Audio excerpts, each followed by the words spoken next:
Hello friends, very good morning, જય Shri Krishna and જય Swaminarayan. Welcome back to my channel. આજે સવારમાં ફર્સ્ટ ક્રાયમાંથી એક પાર્સલ આવ્યું હતું, તો મેં કીધું કે ચાલ ખોલીને જોઈ લઉં. હું તો ભૂલી જ ગઈ હતી કે જક્ષુ માટે અમે બોડી વોશ મંગાવ્યા હતા, અને આ બોડી વોશની ડીલ અમને એટલી સારી પડી હતી કે buy one get one free મળ્યું હતું.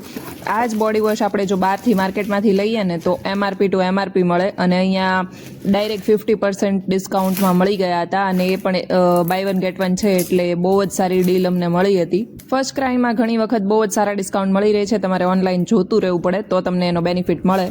આજે બપોરના મેનુમાં બનાવવાની છું નાયલોન ખમણ, તો એના માટે મેં હાફ કપ જે ચણાનો લોટ ઝીણો આવે છે એ લઈ લીધો છે, અને એને સારી રીતે ચાળી લેવાનો છે.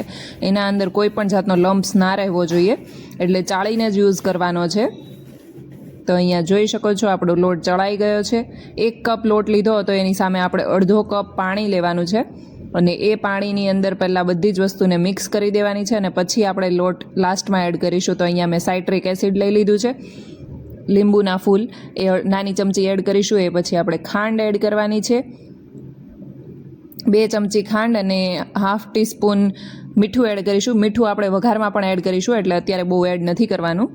અને તેલ એડ કરીને આપણે સારી રીતે તેલ અને પાણી જ્યાં સુધી મિક્સ થઈ જાય, અને જે બાકીની વસ્તુ હતી મીઠું અને ખાંડ એ પણ ઓગળી જવી જોઈએ.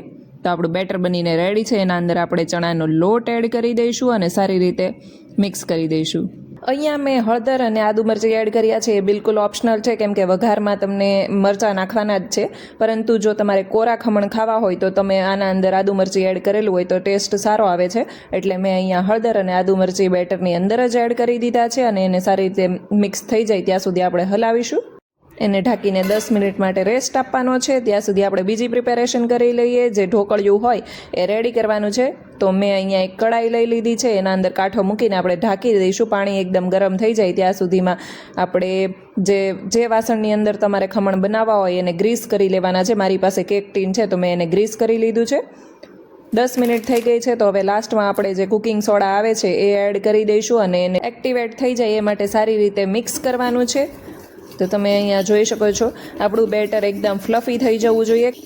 મને નાયલોન ખમણ કરતાં વાટીદાળના ખમણ વધારે ભાવે છે, પરંતુ મારા હસબન્ડને નાયલોન ખમણ ભાવે છે, એટલે આપણે આજે નાયલોન ખમણ બનાવી રહ્યા છીએ. હવે કેક ટીનની અંદર એડ કરીને એને સારી રીતે ફેલાવી દઈશું. 2 થી 3 વખત એને ટેપ કરી લઈશું, જેથી બેટર એકદમ ઇવનલી સ્પ્રેડ થઈ જાય. અને હવે જે આપણે પાણી ગરમ કર્યું છે એની અંદર આપણે ખમણને ચડવા માટે મૂકી દઈશું, અને ઢાંકીને 15 થી 20 મિનિટ માટે ચડવા દઈશું. ત્યાં સુધી આપણે વઘારની પ્રિપેરેશન કરી લઈએ. અહીંયા મેં લઈ લીધો છે લીમડો, અને મરચાંને આપણે કટ કરી લેવાના છે. એક વાસણ લઈ લઈશું, જેની અંદર આપણે 2 ટેબલ સ્પૂન જેટલું તેલ મૂકવાનું છે. તેલ આવી જાય એટલે આપણે રાઈ એડ કરી દઈશું, અને લીમડા અને મરચાંને વઘાર માટે એડ કરી દઈશું.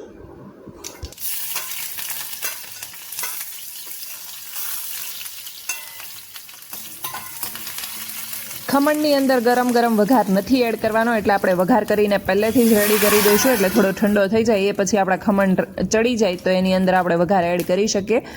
અહીંયા મેં એડ કરી દીધું છે હાફ કપ પાણી, અને 2 table spoon sugar, half table spoon મીઠું, અને એને થોડી વાર માટે ઉકાળી લઈશું.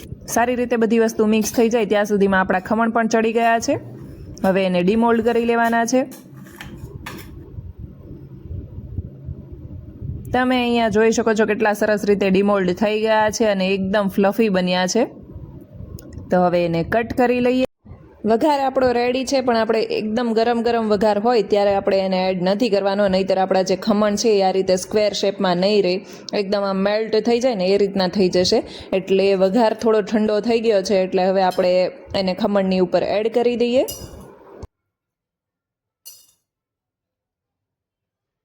કોને નાયલોન ખમણ ભાવે છે અને કોને વાટીદાળના ખમણ ભાવે છે એ મને કોમેન્ટ કરીને જરૂરથી જણાવજો. આપણા ડિલિશિયસ ખમણ રેડી છે, તો ચાલો બધા ખાવા માટે.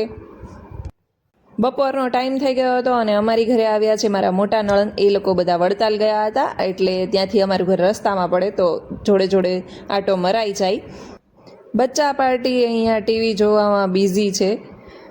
જો અહીંયા ટીવીમાં ચાલી રહ્યું છે કાર્ટૂન, અને આ ટેણીને શું ખબર પડતી હશે વળી, એ કાર્ટૂન જોવે છે. બોલો, આવતીકાલથી મારા નણંદના ભાણિયાને એક્ઝામ શરૂ થવાની છે. બાકી અમે કહ્યું કે તમે આવ્યા જ છો તો જોડે રોકાઈ જાઓ, પરંતુ એ લોકોને ટાઈમ નહોતો. ગયા છે અમારા નવા ઘરે અને અત્યારે સૂર્યાસ્ત થઈ રહ્યો છે. હું તમને દ્રશ્ય બતાવું અને એટલો પવન મારા વાળ ઉપરથી તમને ખબર પડતી જ હશે કે અત્યારે કેટલો પવન લાગી રહ્યો છે. એટલું મસ્ત એટમોસ્ફિયર લાગે છે ને. જો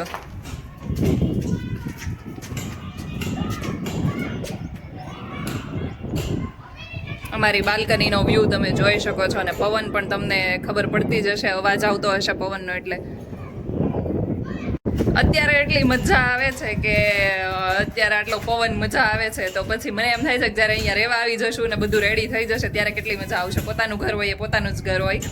અને અહીંયા આવીએ ને ત્યારે જક્ષુભાઈનું જો એક જ કામ હોય, રેતી વડે રમવાનું. કે જક્ષુ પછી ઘરે જઈને નાઈ કરવાની, હે ને?